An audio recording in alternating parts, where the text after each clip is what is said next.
పూలే కానీ ఇంకా పెద్దలు సర్వాయి పాపన్న కానీ కొందరివాడు కాదు, ఆయన అందరివాడు. ఏ ఒక్క కులానికి ఆయన ఆపాదించదు. దయచేసి మీ అందరూ కూడా నేను విజ్ఞప్తి చేస్తున్నా. ఇవాళ ఆయనే ఎవరు కూడా ఆయనకు బిరుదు ఇయ్యలే.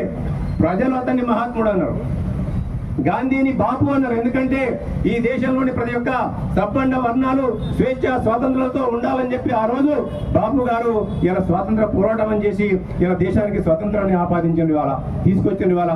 అదే మాదిరిగా ఆ రోజు జ్ఞానకనైన రవీంద్రనాథ్ ఠాగూర్ గారిని గురుదేవ్ అన్నారు. ఎందుకంటే ఆయన జ్ఞాన కని కాబట్టి ఆ రోజు గురుదేవ్ అన్నాడు. అదే మాదిరిగా ఇలా జ్యోతిరావు పూలే గారు, సావిత్రిబాయి పూలే గారు ఈ దేశంలో విద్యను వ్యాపింపజేయాలని చెప్పి అనేకమైన నిర్బంధాలు ముందుకు వెళ్ళింది. కాబట్టి ఆయన ఒక ముదిరాజు బిడ్డకో, ఓ యాదవుల బిడ్డకో, ఓ బీసీల బిడ్డలకో ఆయన చదువు చెప్పలే.